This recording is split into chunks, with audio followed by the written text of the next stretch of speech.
Hi everyone. In this video I am going to explain you about permanent tissues. Under this very first simple permanent tissues part 1 parenchyma and collenchyma. Permanent tissues. Division of cells in meristem. The newly formed cells become structurally and functionally specialized and lose the division ability and they form permanent tissue. They are formed by division and a differentiation of meristematic tissues. They are present either in permanent G0 stage or in arrested in G1 stage. Their cells may be living or dead. Permanent tissues are of two types, such as simple tissue or simple permanent tissue, complex tissue or complex permanent tissue. Very simple. Permanent tissues are matured and permanent, which cannot divide further. These are structurally and functionally specialized cells. Simple tissues are simple permanent tissues.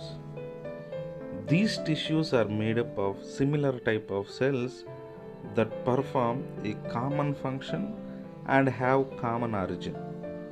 Simple tissues are of three types, such as number 1 parenchyma, number 2 collenchyma, number 3 sclerenchyma. Parenchyma. It is very primitive type of tissue. It is first evolved tissue. Remaining all different types of tissues are derived from this parenchymaceous tissue. That's why parenchyma is also called fundamental tissue. Parenchyma is universal tissue and a major component of internal plant organs. The term parenchyma was given by Grew. Characteristic features of parenchyma. Parenchyma is a living tissue. Each cell of parenchyma containing large central vacuole. Tissue first to be differentiated from meristem is called parenchyma only. The body of bryophyte is mainly composed with parenchymaceous tissue. All the cells of parenchyma are thin-walled. Cell wall is made up of pectocellulose, mainly cellulose and pectin also. So parenchyma is called soft tissue. Intercellular spaces are present between cells of this parenchymaceous tissue. It is a loose tissue. Intercellular spaces are cytogenous in origin. Flesh of a fruit is mainly composed with parenchyma only. The cells are isodiametric in shape. The cells of parenchyma are spherical, oval, or polygonal in shape. Each parenchyma cell contains 14 planes of lateral line, which are maximum possible plane in a cell. That's why these are also known as tetrachedron. Let's see the diagrammatic representation of transverse section of parenchyma and longitudinal section of parenchyma. For your better understanding, let's check these diagrams carefully. Intercellular spaces between the cells, vacuoles in the cells, nucleus, dense cytoplasm, and everything. Check it carefully. Modifications of parenchyma. Very first one, prosenchyma. The cells of this parenchyma are long with pointed ends. This parenchyma forms the pericycle of roots. Second one, stellate parenchyma. The cells of this tissue are stellate and branched. Air spaces are also present, but they are less developed. Main function of this parenchyma means stellate parenchyma is to provide mechanical support to the plant. Number 3, aerenchyma. This parenchyma is made up of rounded cells. These cells are surrounded the large air spaces. Air chambers are lysogenous in origin. It is found in cortex region. And parenchyma provides buoyancy to hydrophytic plants, which means they helps in freely floating on water surface. Parenchyma is found in the leaf bases of banana and canna. In these plants, it provides strength to leaf bases. Fourth one, chlorenchyma. Such type of parenchyma in which abundant quantity of chloroplasts are found. Two types of chlorenchyma are present in dorsiventral leaves, such as palisade parenchyma, spongy parenchyma. Palisade parenchyma. Intercellular spaces are absent in this type of tissue.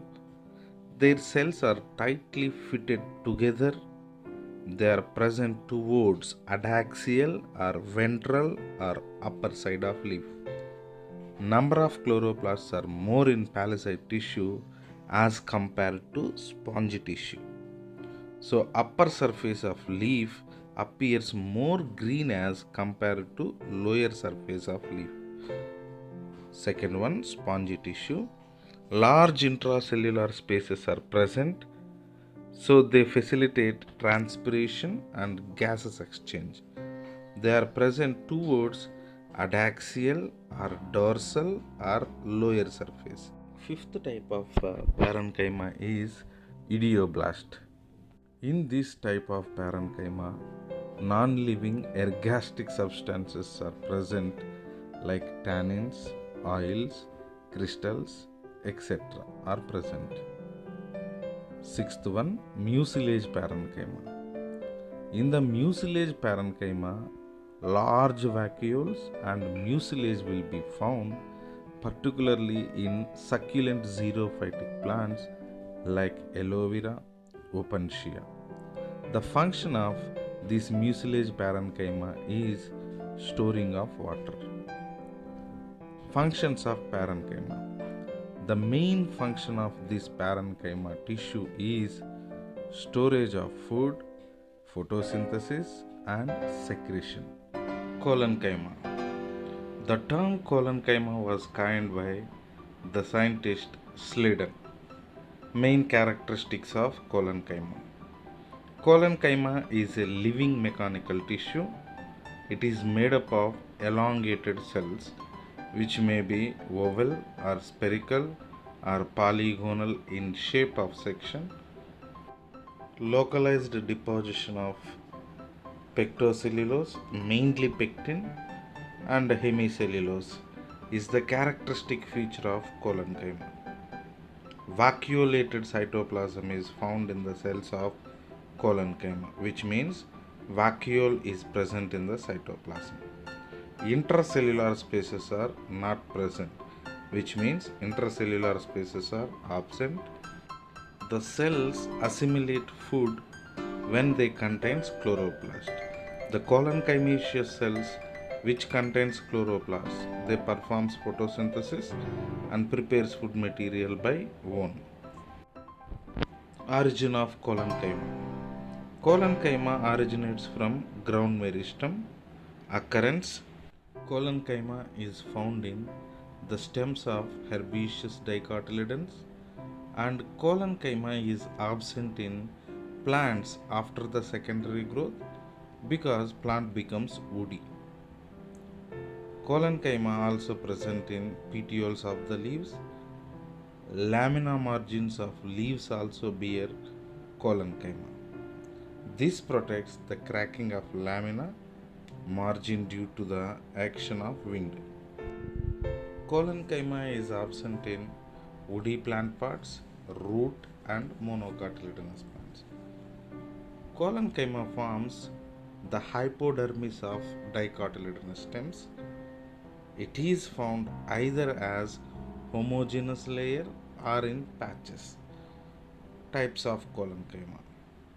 On the basis of place of deposition, Coloncyma is classified into three different types by Mazumdar, such as number 1 lamellar coloncyma, number 2 angular coloncyma, number 3 lacunar coloncyma.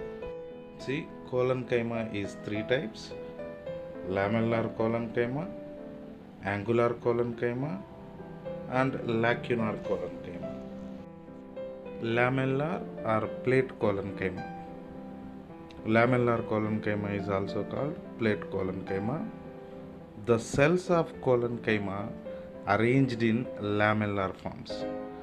The cells have thickenings on the tangential walls due to such type of deposition. Cell looks like a lamellar or plates. Example, sunflower stem. Second one, angular coloncyma. This type of coloncyma abundantly seen in plants. The cells of this tissue are angular. The depositions of pectocellulose occur at the corners of cell. Examples, stem of datura, solanum, and tomato.